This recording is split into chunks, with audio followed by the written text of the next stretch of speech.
Okay, I'm calling this meeting to order. First item is there a motion to approve the agenda as presented. Moved. Second. All right, thank you. Is there any further discussion? I move this to a vote. Marie Coffey, Aye. Olga Hodges, Aye. Irina Kakarina, Aye. Christy Morgan, Aye. Megan Dugan. Aye. Motion is adopted. We approve the March 16th agenda. I don't have any announcements, so we'll move into public comment. You will hear public comments for up to 1 hour. Each person will have 2 minutes to speak. And when called, please stand on the red X and direct your comments to the board. Please say your first and last name when you begin. Because of the webinar format, we're going to take 4 online commenters first, and then we'll start calling people in the room. Thank you.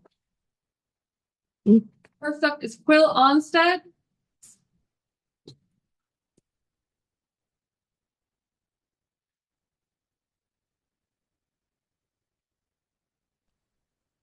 Quill, you're allowed to unmute. Yeah. Thank you. Mother they them. Here to speak in support of Drag Queen Story as a genderqueer member of the library community. I have a friend studying to earn their Master's of Interfaith Divinity.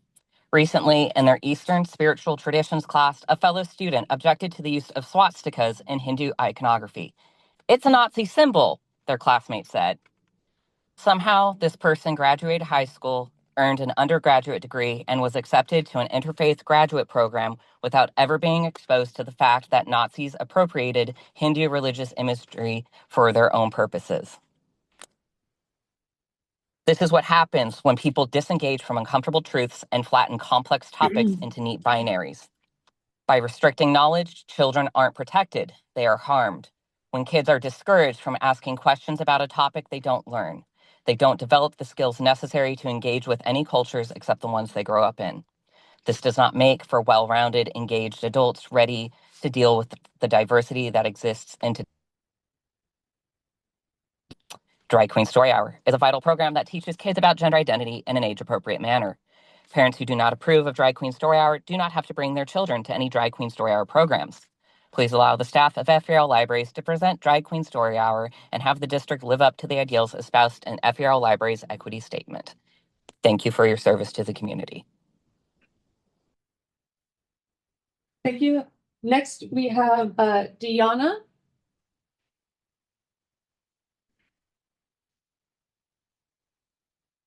Deanna, you can unmute. Can you hear me? Yes. Okay, great. Hello, my name is Deanna Catan. I wanted to talk about the vote in January. I am alarmed by the haphazard way in which the strategic plan vote was made in January and urge the board to reconsider. This board agreed to bylaws, an ethics policy, and an equity policy. Those documents are not decorative. They commit trustees to considering equal access to information, resistance to censorship, and freedom from discrimination. When trustees vote against equity, equitable access, and intellectual freedom language in the strategic plan, language built through extensive community input, they are voting against commitments they already made. While agreement over policy direction is a normal and legitimate part of governance, trustees serve in a fiduciary capacity and are entrusted with maintaining both the substance and appearance of ethical compliance. Even the perception of conduct that conflicts with adopted policies can erode public confidence. The contradictions here are hard to ignore. Of the trustees who voted against the original strategic plan language, one trustee who is no longer on the board voted against equity language despite having served when the equity policy was last revised. One trustee specifically asked about equitable access during the levy lift discussions in April of last year, referencing growth in Ridgefield. At least 2 trustees participated in the strategic plan committee during the building of the strategic plan. And just last month, 2 trustees raised concerns about library card cost for non-residents and with questions about a sliding scale. That is equitable access. Advocating for a concept and then voting to remove the words raises the question of whether the decision was made with transparency and integrity. The community invested time, money, and trust in this process. That trust is not unlimited. And when the FVRL Foundation goes out to raise money for the library, it will be talking to the same community you just sidelined. Thank you. Next up online, we will have Sarah Wu.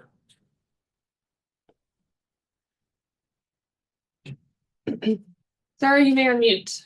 Okay, unmute. Here I am. Okay, you got me? Yep. Okay.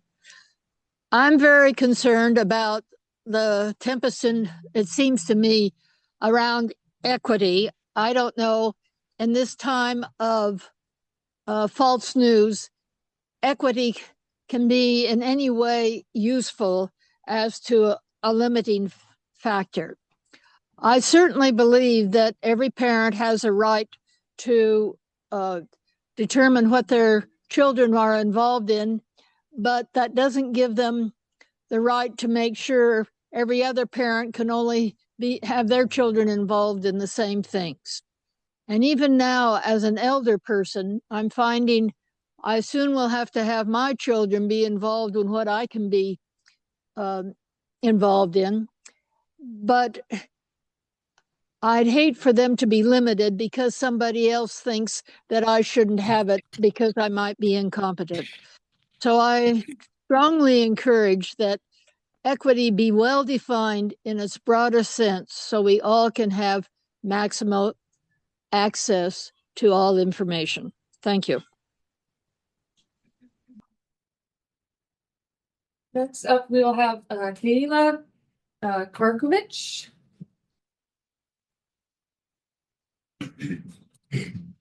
Kayla, you can unmute.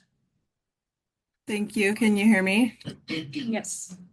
Okay, it's Kayla Zarkovich. A lot of people make that mistake. As a board, it seems you have committed to the following: providing free access to information, ideas, and materials that reflect the community interest. Please listen to your community and hear where our interests lie. We are disappointed in your downvote of the strategic plan approved by this community. Along with that, we are disappointed with the board's vote to approve your own strategic plan without public review or comment. Please clarify how you're upholding your mission values by going against your community. You've committed to connection and engagement by creating welcoming spaces that connect people to one another, as well as resources. You've committed to supporting literacy and lifelong learning. This is quoted directly from the website. Guided by the public needs and accessibility, the FVRL Foundation supports the mission of Fort Vancouver Regional Libraries, endorsing diverse literacy forums. By facilitating universal access to various information sources, we actively promote literacy and lifelong learning. End quote. Intellectual freedoms can be summarized as the right to hold, express, and access ideas, even those considered unorthodox or unpopular. Intellectual freedoms are in opposition of censorship, which seems to be what the board has in mind. Intellectual freedoms stand against the suppression of ideas and information, advocating for access for all points of view. They include protection for all, a universal right applied to every individual, including kids and teens, both of which my 4- and 6-year-old are right here cheering me along, allowing them to take on their own choices about information. Libraries play a crucial role by providing diverse collections and resisting efforts to ban books and/or restrict access to information, as noted by the American Library Association. Please clarify how you're upholding your mission values by removing equitable practice, equitable access, and intellectual Sorry, your time is freedoms. up. Thank you. That's it.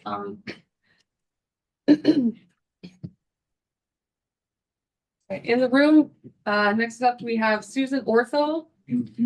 Susan will be followed by Diana Cochran, followed by Dick Offness. Good evening. My first time in the library was in a small town in South Central Idaho. I grew up on a farm. The library was a third the size of this room that we're in right now. My mom told me we were headed to the library at 4 years old. Boy, I was really, really excited. I was going to get a book. The librarian was introduced to me. She asked if I had a card, and of course my eyes got big and I said no. She said, well, we'll take care of that. She gave me a card, told me I couldn't color, cut, or draw in the books, which my mother had already been really clear I couldn't do. So I got to pick 3 books out and take them home. That started my lifelong love of libraries and librarians.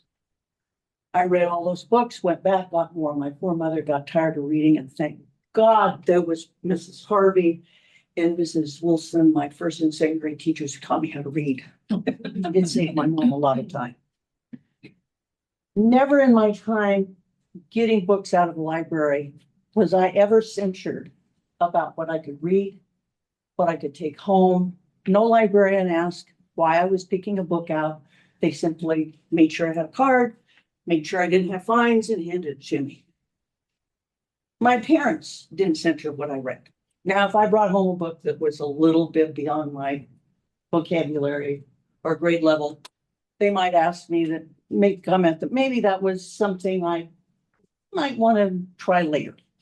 But they never stopped me from trying. Usually those books went back unread.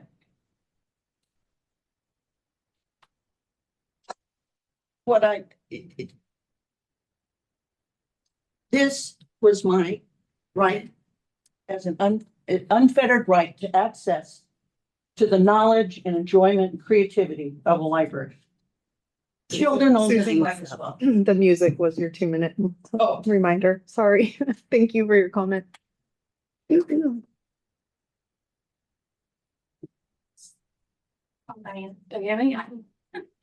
Oh my, this is really scary. Oh, We can lower that. That's okay. Can you hear me?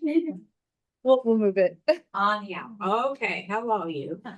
I'm just a patron here at Three Creeks. Wonderful. I'm here for my wonderful facilitator, Elizabeth. We have, I'm sorry, the best of the best here. Our staff ranks #1. I'm a member of both book groups. We hold the record for the most people coming.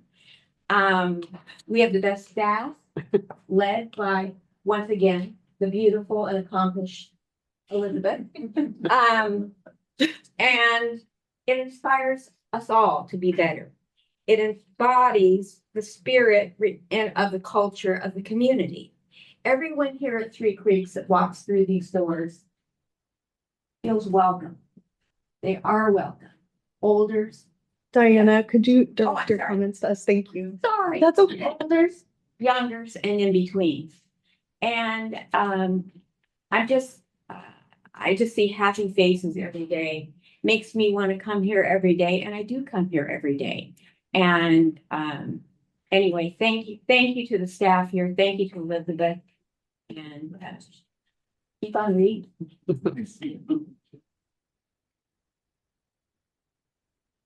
Jake Hoffness.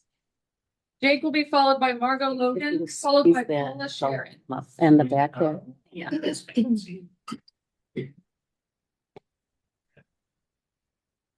Hi, my name is Jake Osmus. I'm an employee for FVRL for 9 years and a WPEA shop steward.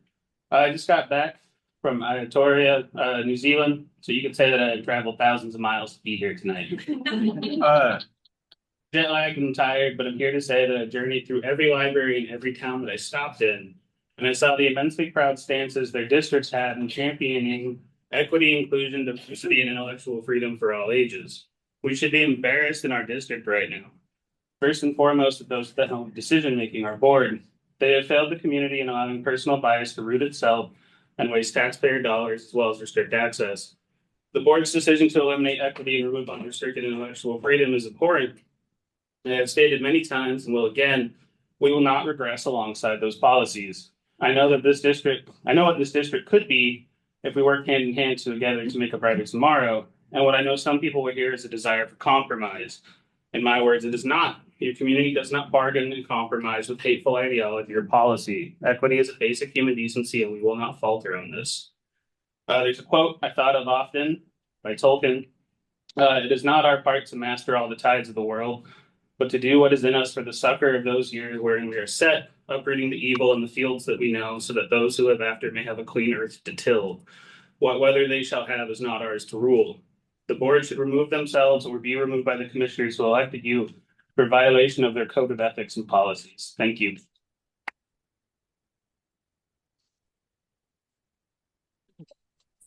Please stop clapping during the comment period so we can get through all the speakers. Thank you. Logan.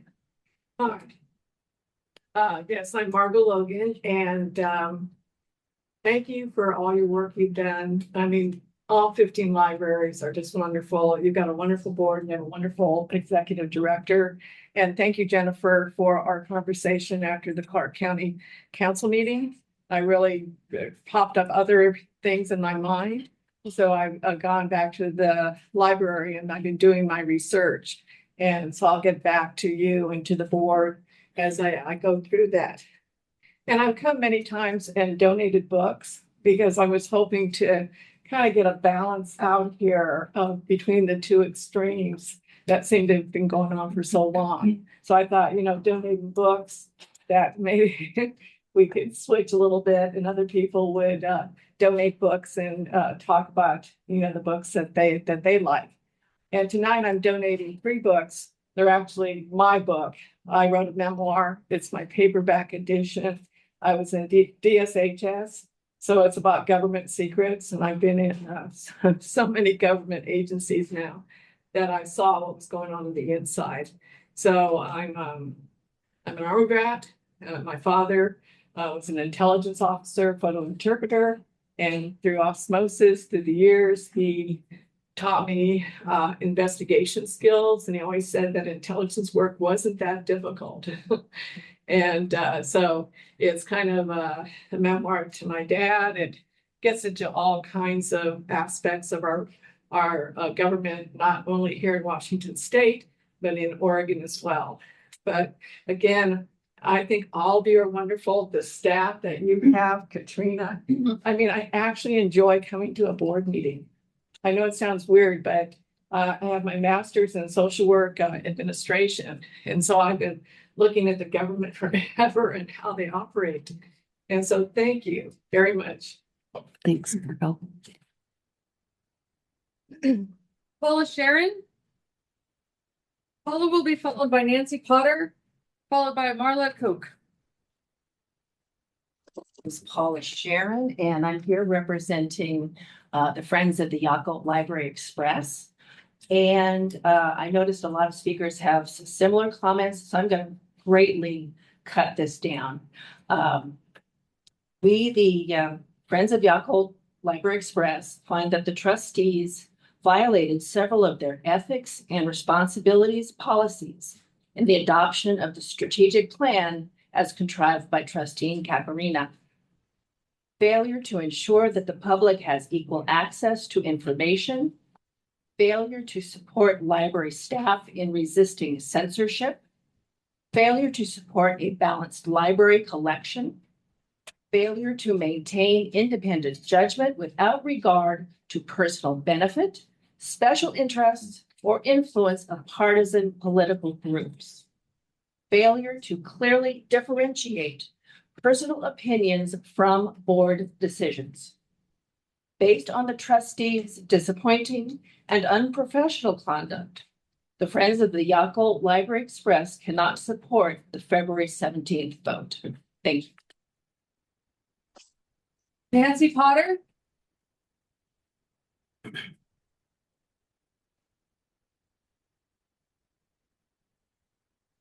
My name is Nancy Potter, and this is my home library.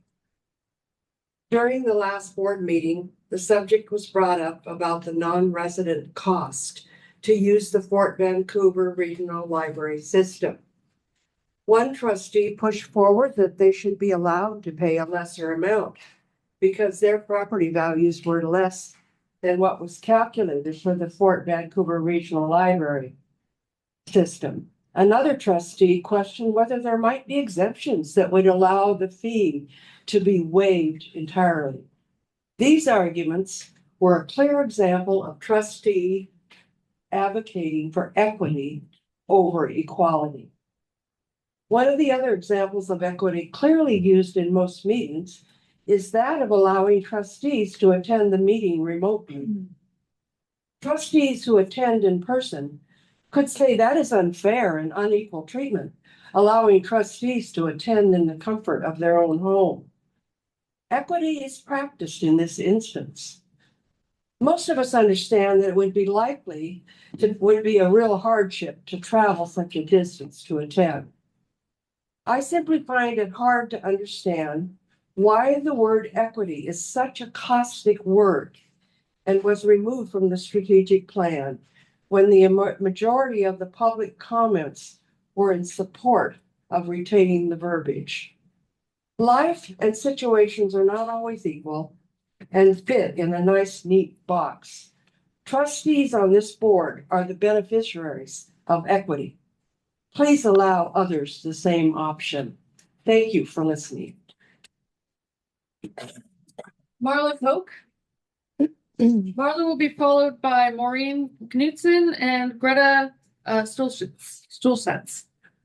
Hi, my name is Marla Koch, and I am here because I was disappointed when the board voted to strike equity from the strategic plan, but I was outraged when I sat through the December and January meetings and had 90% of the public comment be in favor of the strategic plan, and then have you look at us and vote against 90% of the community's wishes.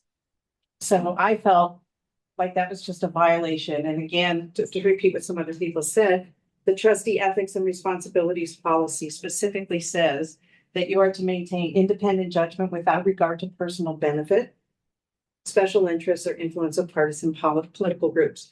I can't guess at your motivation, but if it goes against most of the community, there's something there. Avoid situations in which personal interests might be served, and you're supposed to be prepared to support the efforts of library staff in resisting censorship. So it didn't feel like those items were being upheld. So I'm very disappointed in this board. I've lost trust in the board and the 4 board members who voted against the plan as submitted. Thank you for listening. Maureen Knudsen.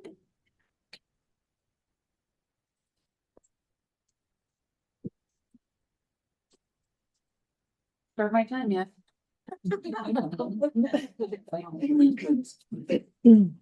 Oh boy, okay.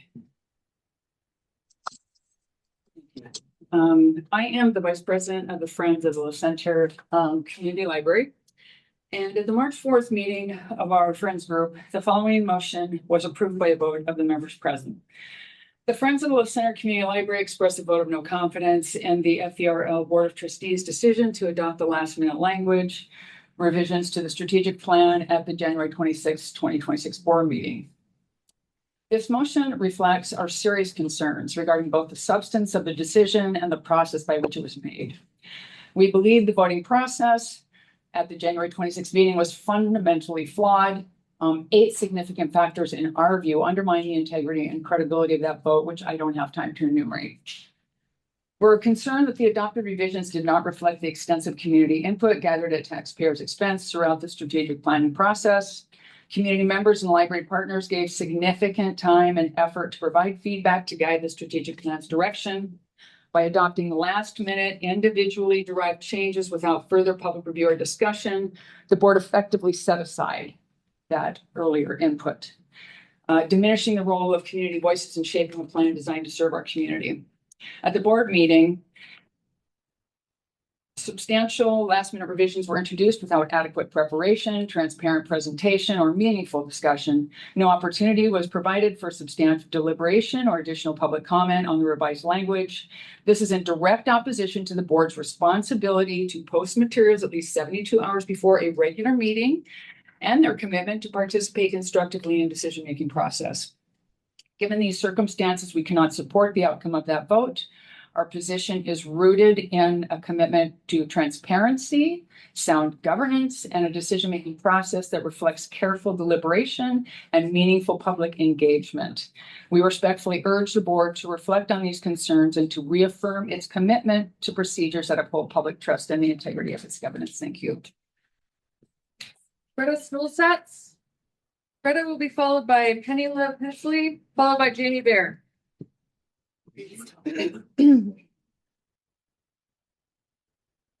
Hi, my name is Greta Stolzatz. I'm also from the Friends of Willis Center Library. And we also voted that the Friends of Willis Center Community Library would like to express a vote of no confidence in the Board of Trustees. Their strategic plan adoption process illuminated issues with the board's commitments to their bylaws, roles, responsibilities, and our system. We have sent a letter detailing the concerns, or will send a letter detailing these concerns to the library board, the city, and the county councils, but I'll summarize it tonight because it's a little bit longer than I have for 2 minutes. First, you have a responsibility to listen to the concerns of the public and understand the financial needs of the library, disregarding components of the strategic plan and adding in language that was not part of the strategic planning process is not in line with these responsibilities. Dozens of community members have spoken at these meetings in favor of the original strategic plan language. The costly, valuable, and multimodal process to develop the strategic plan had thousands of touch points with community members, library staff, and patrons. 3 trustees were even on the advisory committee. And yet what won the vote was a last-minute revision that was not viewed by the public nor provided to the board for full consideration. The trustees have a responsibility to conduct work at the policy and planning level by reviewing and adopting policies and not wordsmithing these documents. We respectfully urge the board to reflect on these concerns, to reaffirm its commitment to the collaborative procedures that uphold public trust and the integrity of its governance. If members of the board cannot comply with their bylaws, ethics, commitments, and responsibilities, they should resign. And if they will not resign, they should be removed and replaced by their appointing bodies. Thank you. Penny Love Hensley.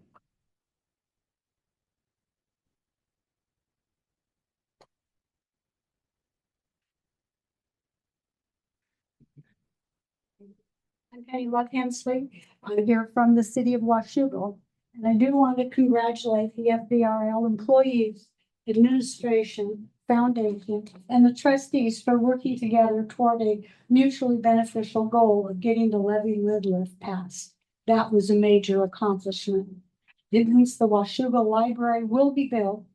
Library hours and services will not need to be reduced. The staff will not have their hours cut back or be laid off. I am disheartened to see how each of these groups is no longer working together. Instead, they are tearing each other down. There have been mistakes made by each group. There's a need to find a common goal that could bring back together all the individual teams and continue making improvements to the FVRL district. Thank you. Jamie Bear. Jamie will be followed by Julie Coep and followed by Randy Schmidt. Good evening, trustees. My name is Jamie Bear. My pronouns are they, them. I'm a Vancouver resident, a registered voter in Vancouver and Clark County. And I'm president of AFSCME 307L, the Library Supervisors Unit here for FVRLibraries. I'm here today to express concern about the board's handling of the library strategic plan, as you've heard from several people. I'm not going to go into this. You know, you wasted $400,000. We are concerned that a decision to disregard substantial public comment was, just ignored. Community members, library workers, and supporters spoke clearly in favor of the plan and the values it articulated. When those voices are not meaningfully considered, it undermines confidence in the board's decision-making and the public process. The consequences of these decisions are now being felt across the community. The Friends of White Salmon Library voted no confidence, as did Vancouver Friends, the Goldendale Friends, the Battleground Friends, the Yakult Express Friends, the La Center Library Friends. You're losing confidence in the groups that all they do is volunteer their time to help make the library better. How can you not see them doing these actions and not have that see that you might be an issue? I just want to say that the Library Foundation, which is the library's main support system, shared at the February board meeting that they have received numerous calls and emails from concerned community members, and that they will continue to advocate for the mission, vision, and values reflected in the original strategic plan, not the one that you voted to approve, but the one that the majority of the community spoke out in favor of. And when multiple friends groups and our own foundation is expressing concern, it signals a serious erosion of trust. I'm an outreach librarian for FVRL. My conversations no longer start with, do you have a library card? People are like, what is going on with your board? And I'm like, our board is doing their duty, and you are welcome to come to a board meeting and speak. And lots of those people have, and I appreciate that. I urge the board to reflect on these concerns and take meaningful steps to rebuild trust with the public and the communities that support this library. Thank you. I'm gonna break it and then it would sabotage. Julie Cap. Julie Cap. Can you ask trustee Olga not to be making comments while people are talking? It's distracting. Sorry. It is. For a long time, she wasn't even up there. So a year ago, I attended my first Fort Vancouver Regional Library meeting in this library. This is my library. I witnessed over the months the development of the strategic plan. I watched the November and December meetings when the board went back and forth on the language in the plan, especially around the word equity. I was moved by one public commenter at November's meeting who spoke about what the word equity means to her and how that, quote, little brave little word shouldn't be taken hostage. But some of you did indeed take the word equity hostage, and eventually you beat it senseless. I witnessed the debacle that took place in January's meeting, where the board adopted strategic plan language the public wasn't even privy to until that night. On the plus side, at last Wednesday's County Council work session, Director Giltrup assured the councilors that she and the library staff, quote, remain committed to the enduring principles of public libraries, access to information, lifelong learning and literacy, community engagement and connections, cultural enrichment, and equitable access. Also, Director Giltrup reminded the councilors of the importance of their role in appointing board members. Her hope is that the council appoints people to serve on the library board who truly believe in the importance of libraries, because that hasn't always been the case. I hope that everyone on this board genuinely believes in libraries and in the essential, fundamental, and pivotal role they play in our community and act accordingly. Thanks. We have Randy Schmidt. Randy would be followed by Don Seaver, followed by Gary Wilson. Thank you for letting me speak. The library has been engulfed in controversy over the desire to develop and release library policies that are equitable to all constituents in your service area. Thank you for amending the language in the strategic plan to attempt to do that. The struggles you see playing out at your board meeting are due to the competing worldviews that are waging battle for the hearts and minds of each and every one of us. One worldview is based on the Judeo-Christian principles. How the United States is founded upon that worldview. From our own founding documents, we read, we hold these truths to be self-evident, that all men are created equal, and they are endowed by their creator with certain unalienable rights, that among these are life, liberty, and the pursuit of happiness. These rights, or this thing, asserts that each citizen of our great nation has the same rights and that they cannot be breached by our governments. But the second worldview is based upon the elevation of individual identity above all else. This is the basis of the critical race theory that birthed the DEI movement. This worldview wants to divide us all into different groups that we should be treated differently. The DEI movement does not define equity for all, but only equity for some. From your own policies, it actually states that equity is for people from systematically marginalized groups. They will be elevated above all else. Who defines who is systematically marginalized? No one knows. The Judeo-Christian principle and worldview is responsible for building and developing the greatest civilization the world has ever known. For outlawing evil such as slavery and women's chattel, and for birthing the right to freedom of speech and freedom of religion. I pray that you would continue to govern the board in those values instead of defaulting to the worldview of individualism above all else. Thank you. Don Seaver.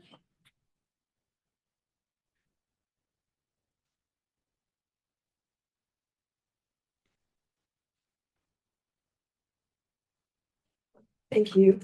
I think it's worth noting that from Ben Franklin's founding of the first public library in 1786 until about 5 minutes ago, the Libraries have served their communities well without the need to incorporate the wording of Marxist-based concepts into their strategies.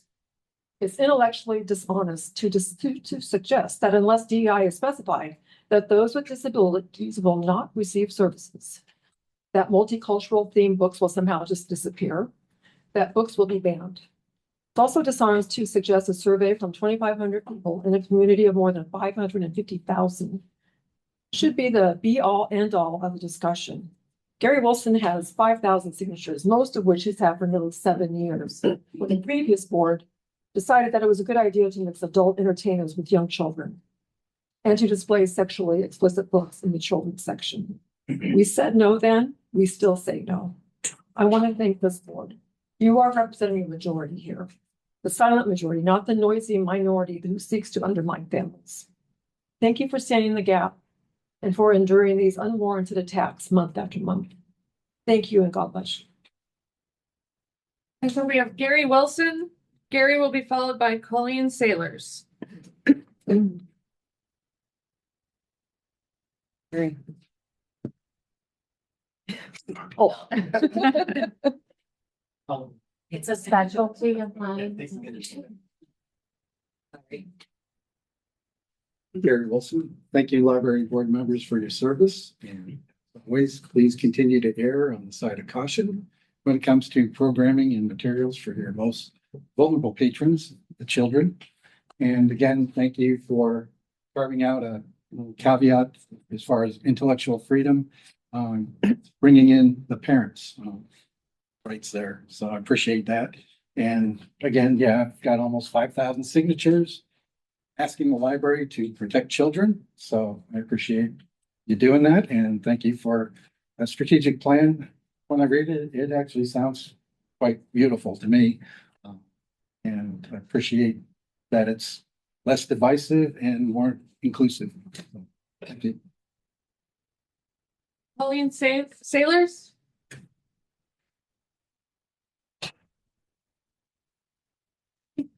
Could everyone be the same page?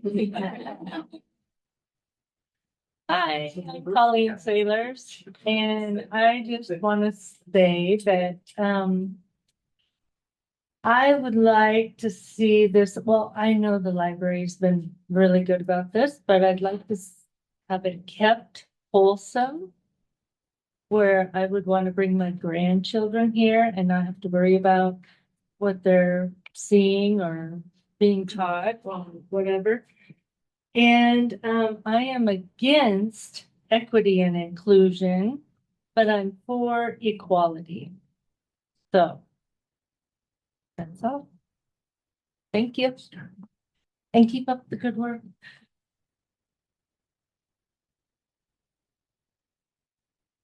That was the last response. Okay, thank you. Are there any people in the room who did not get a chance to sign up for public comment who would like to come up and speak?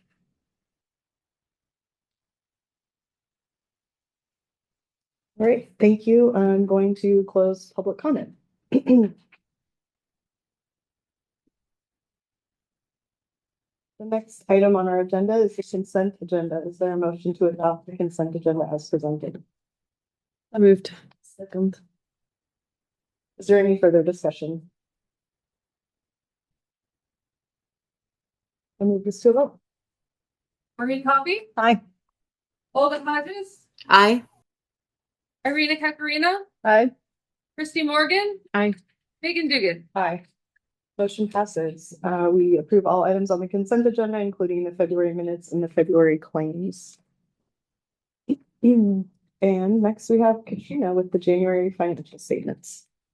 Good evening, board. Yes, January financials. How exciting that we get to talk about 2026 financials in 2026. So starting on page 15 of your packet, we have the statement of cash. The few things I will point out on this statement is that we started the year with just over $18.5 million.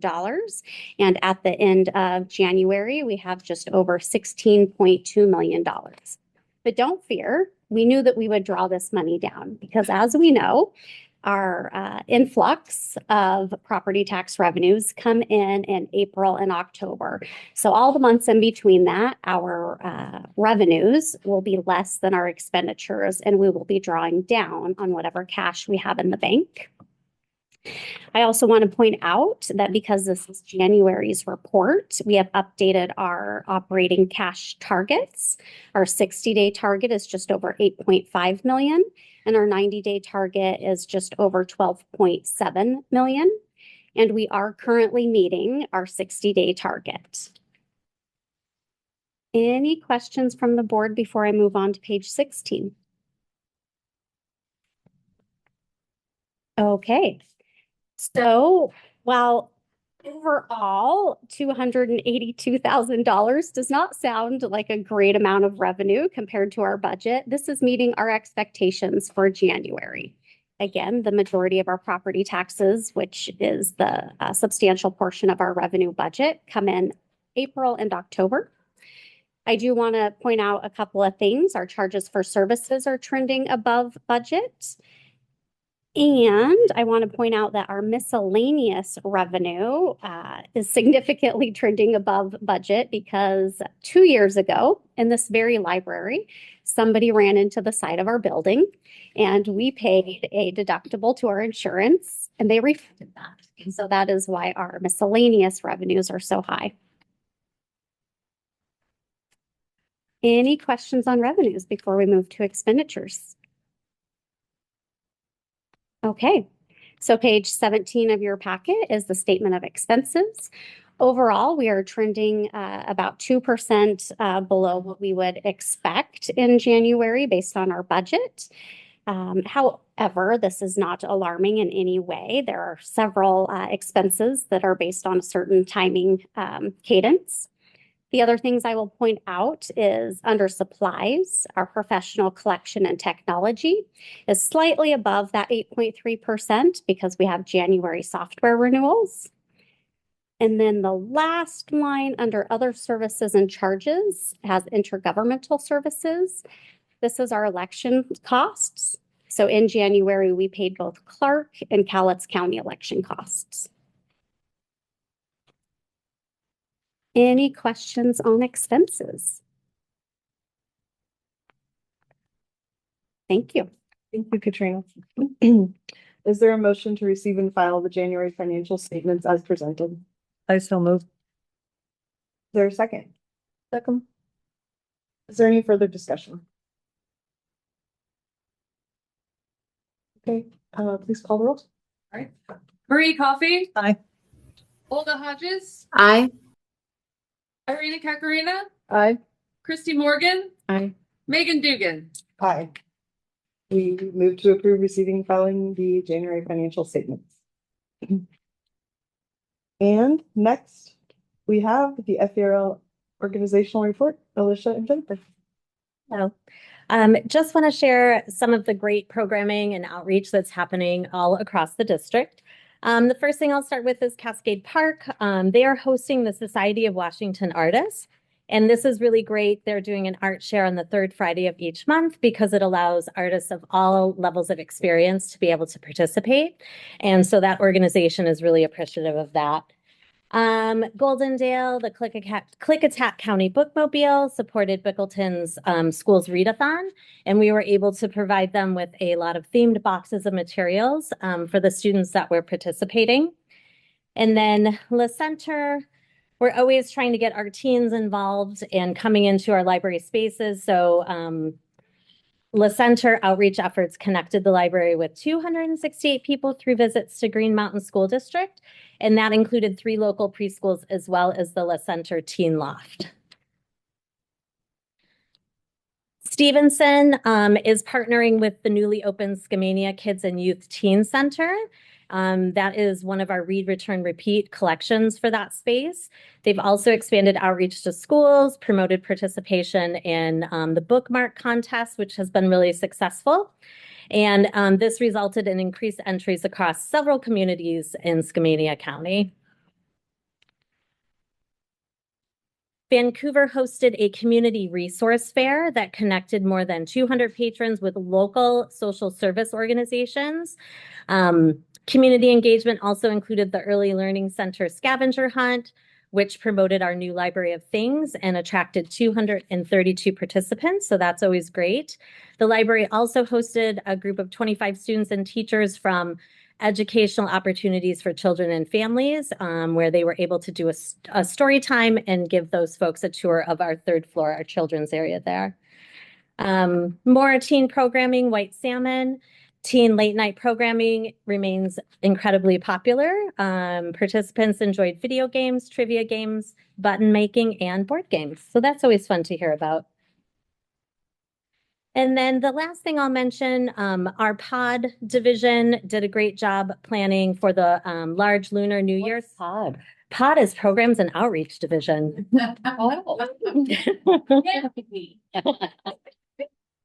Which is a crucial part of our district-wide initiatives and really helping to shape the programming in each of our buildings.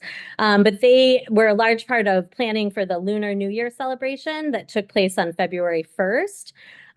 So at our Vancouver library, in partnership with the Vancouver Chinese Association, the event featured over 15 community experts, artists, musical groups, and it was an all-day celebration that brought in over 700 people. So that's a really amazing number.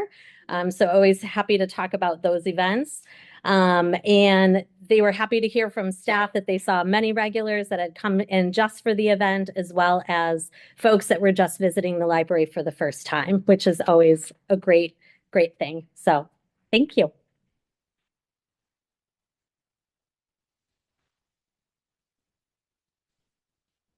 I think the only thing I'll add tonight, is this working in the back? No. I don't think it's on. Hello? No. Okay, somebody can check that. I'll talk really loud. We continue to work on the design development of the Washougal Library, as was mentioned earlier by Penny. And we will have an update to the board soon on the overall timeline and projections. Once we get through design development, recost the project and get ready to bid that out for construction, we'll come back to the board with an update on that project. But that's exciting. It is certainly moving forward. I don't have any other comments tonight. People like to welcome Elizabeth. Oh, now mine's off. I don't know what's happening. I'm going to stand because I have really cool shoes.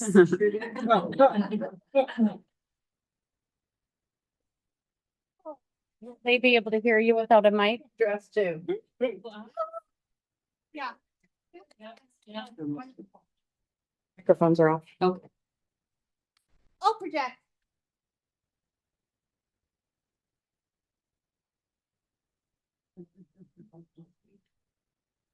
I'm waiting for the slides. The slides are important. I am going to sing. You want this too? Okay. So welcome, board. We're so happy to have you here. And I'm going to tell you about how Three Creeks is wonderful, except for why I tell it to you when I could sing it to you.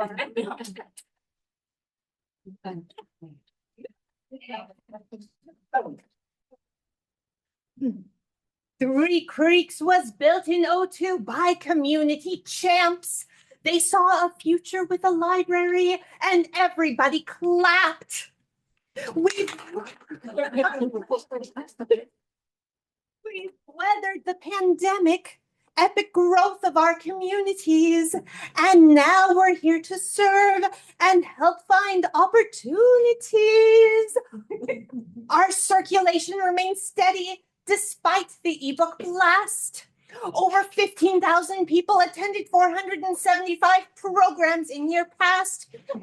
It shouldn't surprise you, 158,350 people came to visit. An increase of 4.5% shows our patrons love our spirit. wonderful. Three Creeks is wonderful. 1,985 people registered for summer reading and 489 people reported finishing because we're wonderful. We will be wonderful, providing service that is wonderful, with more than just books, as you will hear. Three Creeks is wonderful. Our staff is wonderful. Our friends are wonderful. Listen to the stories we pick. Our numbers show that we are a vital part of our community and a wonderful resource. It's no trick. To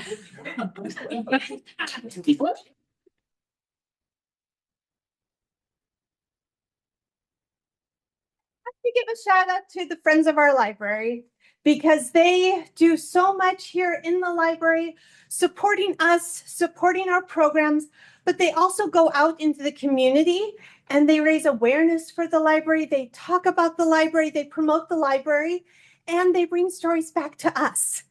One of our friends was shopping in Trader Joe's, the new one just down the street. And in every Trader Joe's, there's a mural with local landmarks, important things to the community. And they showed us this picture of the Trader Joe's mural, which has our frog reading a book that you can see at the return bin. And that just shows what a vital part of our community we are. Because you're wonderful. You're good, we're wonderful. So we get lots of comments throughout the year. These are some of my favorite that we got in 2025. I really appreciate your time and hope that our team can be great advocates for the many amazing services the library has to offer. Came after an outreach event to nurses that travel to people's homes in Clark County because they loved what we offered and they wanted to share that with others. You made the biggest difference in our hardest and best of days. You have all been very understanding as I asked for and utilized the many services you offer. You have really knocked it out of the park once again with programming. Fantastic staff, and that's true. We have the best staff. They are dedicated. They are wonderful. And they provide these great services and resources and help our patrons every single day. One of our patrons said we took refuge in your library.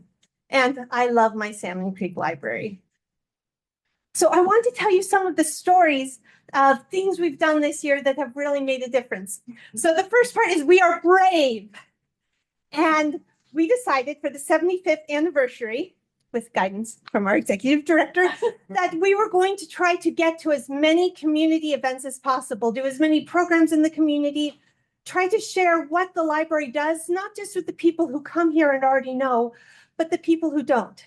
So in 2025, we went to 143 community events or community programs. We saw 6,446 people outside of the library. And I have to tell you, one of my favorite things we did is we went to the assisted living centers and we talked about the services we had. And one of my favorite ones, it was the second one I went to, this gentleman raised his hand and said, okay, why are you even here? We can't leave. He was in a wheelchair. He's like, oh, we can't get to the library. And I'm like, that is why I'm here. Because I talked about what the library did. I talked about our resources. And then after I gave like a 20-minute presentation, I sat in the table with the computer and I had library card applications and I had books by mail applications. So they could sign up for a library card and get immediately signed up for books by mail so we could mail it to them. And then if they had a library card but needed it renewed, I renewed it. And then I invited everyone to bring their tablets and laptops and smartphones. And if they had heard any of the apps that they were interested in, Libby or Freegal or Hoopla or Canopy, I put it on their phone. I entered their library number and I gave them a short one-on-one tutorial right there so that they left knowing that the library was for them too, even if they couldn't physically make it here. And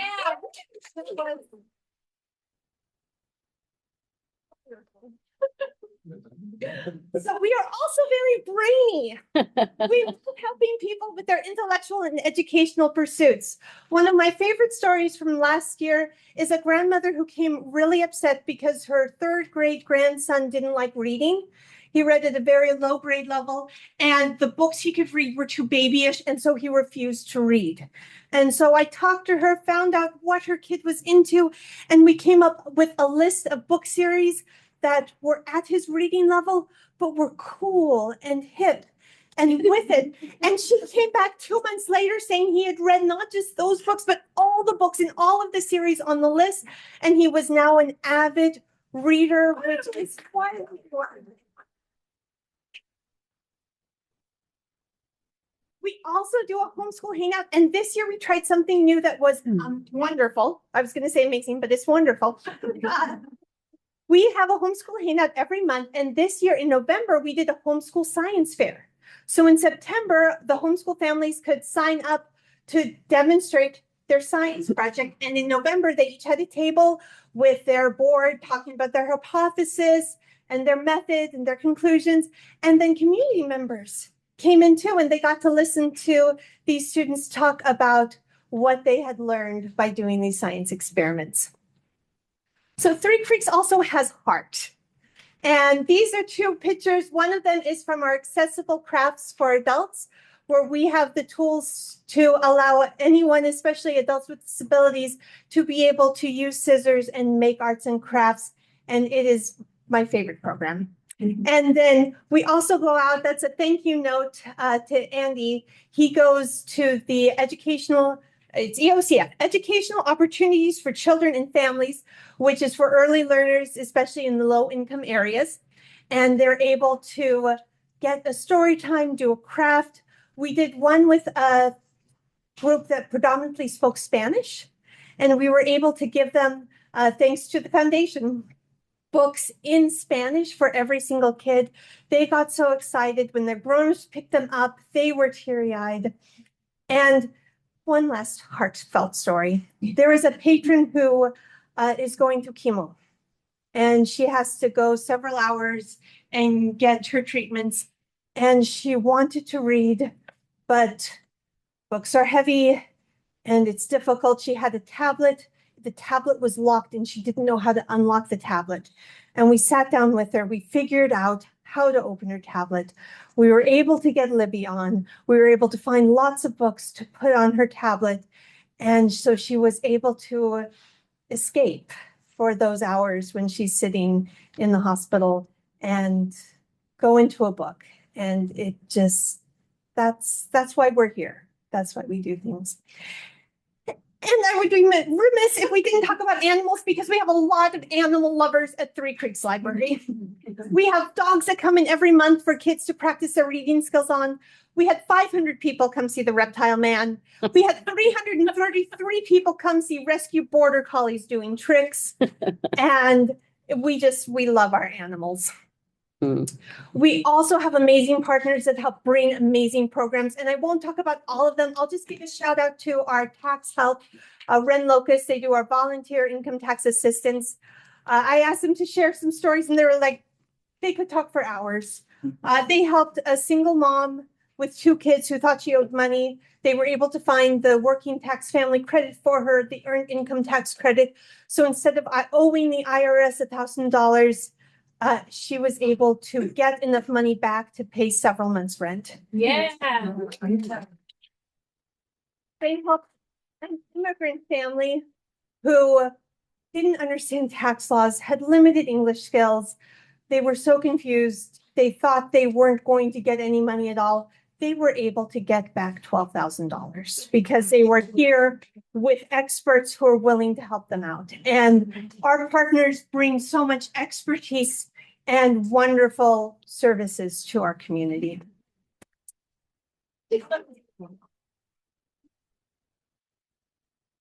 help you remember today, I've given each of you a bookmark that was printed using our 3D printer at the library, which our 3D printer programs are phenomenally successful. And so I wanted you to remember Three Creeks today with this bookmark. And just know that if you ever need help finding information, understanding technology, want to find a new favorite read, or just find a place where you feel welcome and belong, just click your heels 3 times and say there's no place like Three Creeks.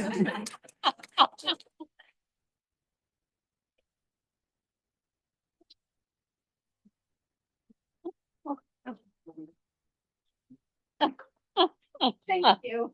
Do you have any questions? We get a pair of shoes like that. You can help you find the resources. Thank you. Well, she set the bar high.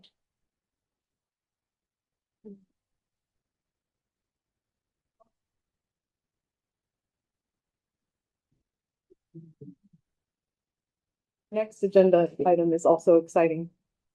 Jennifer is going to give a staff report on the new open hours starting June 1st. Is she going to sing it? I'm going to sing Somewhere Over the Rainbow. See your shoe. Thank you, Elizabeth. Oh, I have nothing like Elizabeth. Okay, and nothing's happening. Okay. Well, that was wonderful, Elizabeth. And when she called me last month and said, "Do you think I could sing my board report?" And I said, what are you thinking? So now she's done it. So all the branch managers listening out there, coming to you next. I think we're in Washougal next month. So Zoe, get ready. So this is a very exciting topic. As you know, last year, around this time, we were working through our levy information of what would happen if the levy passed or failed.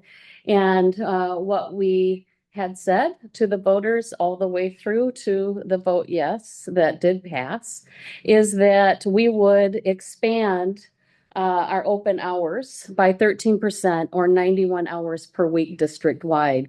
These hours will begin June 1st. The reason for that is it took us time to first figure out the hours. Now the next step is to increase our staffing in order to open those additional hours. The new schedule establishes greater consistency and open hours across branch locations, improving the public's experience while creating operational efficiencies for the district. The staffing model to support the expanded hours will add 20.2 full-time equivalents across the district. Those are some hours of people, some part-time positions, some full-time positions to equal the 20.2. And this aligns with our 2026 personnel budget allocation. The expanded open hours model adds 74 additional hours per week across the district in branches and remaining open hours of 15 hours for our new Clark County bookmobile that will roll out in June. As POD, does everybody remember what POD is? What is it? Program Outreach and Development. Programs and Outreach Department. They will be the home of the Clark County bookmobile as well. So that will operate out of the operations center. And that bookmobile will be on the road a minimum of 15 hours per week. And then there will be an additional 2 hours per week for the Klickitat County bookmobile, resulting in the total increase of 91 open hours per week, or a 13% increase. All branches, except for Vancouver Mall, Yell Valley, and North Bonneville, will receive additional open hours. High demand evening and weekend hours are being added in response to community feedback. The new schedules also create more consistent open hours across our locations. We currently have 9 operating schedules. We won't have 9 in the future. In addition to Vancouver and Vancouver Mall, 5 additional branches will now be open on Sundays. The 4 largest branches, Battleground, Cascade Park, Three Creeks, where it's wonderful, and Vancouver, will all be open 7 days per week for a total of 64 open hours. Stevenson and White Salmon Valley will also be open 7 days per week in the Gorge for 60 hours. The Vancouver Mall will remain in its current 54-hour-a-week schedule across 7 days. These changes ensure that at least one library in each county will offer Sunday hours, improving access throughout the district. 5 libraries, Goldendale, Ridgefield, Washougal, LaCenter, and Woodland, will operate 54 hours per week across 6 days with expanded evening hours. At Yackle, 4 staffed hours will be added to make Tuesdays a full-service day. This is one of their busiest days of the week. Staffed hours at Yackle and Yao will also shift from Mondays to Saturdays to provide weekend staff service for those communities. These expanded and adjusted hours will significantly improve access to library services across the district, what our voters voted for. FVRLibraries will continue to monitor usage data and patron feedback as the new hours are implemented. The branch open hours are in the packet, both the current and new hours side by side on page 47. You'll need your magnifying glass, or just a schedule of the new open hours on page 46. So this is an information piece for the board. This is not something you vote on, but certainly important for you to know that we're moving forward with this and to ask any questions you might have.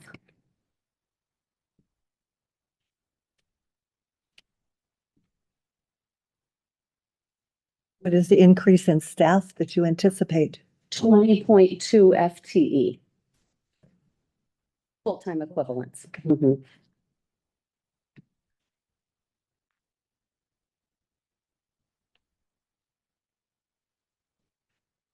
One other thing I'll mention, it's not in the report, but as we move forward now and working with both of our unions and our non-represented staff to change the hours throughout the district, because of these expanded hours and the changes to even current hours, this does require changes to schedule. So all of our staff across the district in public services positions are being impacted by these changes, and so we're working through those.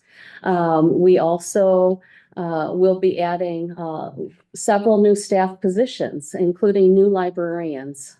There's been an emphasis placed on creating more librarians with a children's focus throughout the district, including out in the Gorge where we currently don't have any. So I'm thrilled about that, and we hope that we're able to recruit to get children's librarians to come to Fort Vancouver. Or be promoted if they have their degrees already and are waiting for those new positions. Thank you. Are there any other comments or questions about the new hours? I'm excited. I'm excited about the Sunday hours. Okay, so next we have an executive session. The Fort Vancouver Regional Library District Board of Trustees will meet in executive session to discuss collective bargaining as allowed by RCW 42.30.1404A and to receive and evaluate a complaint brought against a public official as allowed by RCW 42.30.1101F. The Board of Trustees will be in executive session for 30 minutes or until 7:40 p.m. and we will leave the room. The Board of Trustees is expected to take further action following executive session. We'll be back at 7:40.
Everyone.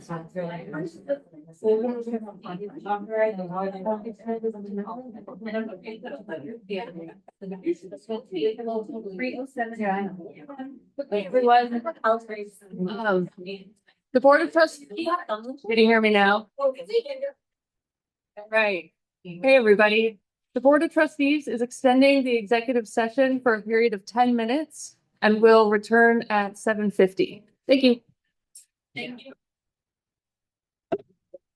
You need to go back in there, Marissa? No.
Thank you for your patience. I'm calling the regular meeting back to order.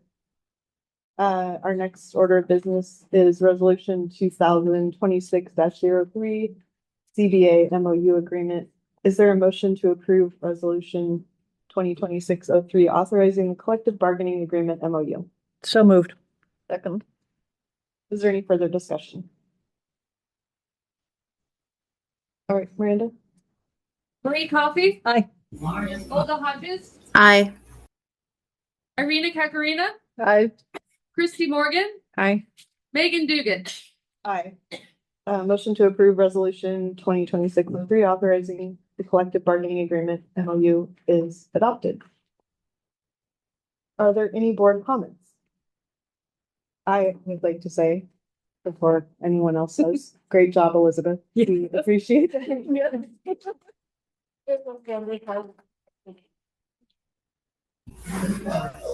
Stole my comment. That was amazing. I still have addition one. It's my home branch, so we see each other very often. And thank you very much. And for 3D printing too. And I like that it's mobile now, so we don't have to stand in that particular. They're wonderful. Yeah, I was disappointed to miss the live performance, but on this side of the screen, it sounded really fun. I'm guessing there were some ruby red slippers. Is that what I missed? Yeah. But I want to thank you. I want to thank you for your amazing enthusiasm. There they are. Hi. Wow. Wow. I just want to say I appreciate your enthusiasm, your energy. It's obvious you all are thriving over there, and your community is blessed to have you with such a great, what we call in Ukrainian, настроение, which is the mood, the vibe that you decide to bring every day. So thank you for that. I also want to express gratitude for the news of more children's librarians coming to the Gorge. Our community is going to be thrilled about this. I'm so grateful with such limited resources and not much available to us in terms of where we are location wise. That's going to be amazing. And the extended hours are going to create opportunities for folks that within working hours just can't even make it to the library. So a whole new, group of people get to come in and experience our wonderful places with our great collections and wonderful staff. Thank you, everybody. So what will you do next year? Anything that's requested a murder mystery piece. I did. Yeah. We're all part of. We're in the midst Start her. of the old building. Oh. I did. Nice. Thing I requested tonight. We will hold you to that, and thank you very much. Our next meeting is Monday, April 20th at 6 p.m. at Washougal Community Center. Is there a motion to adjourn the March 16th meeting? Moved. All right, thank you. Meeting adjourned. Good night, everyone. Good night, everyone.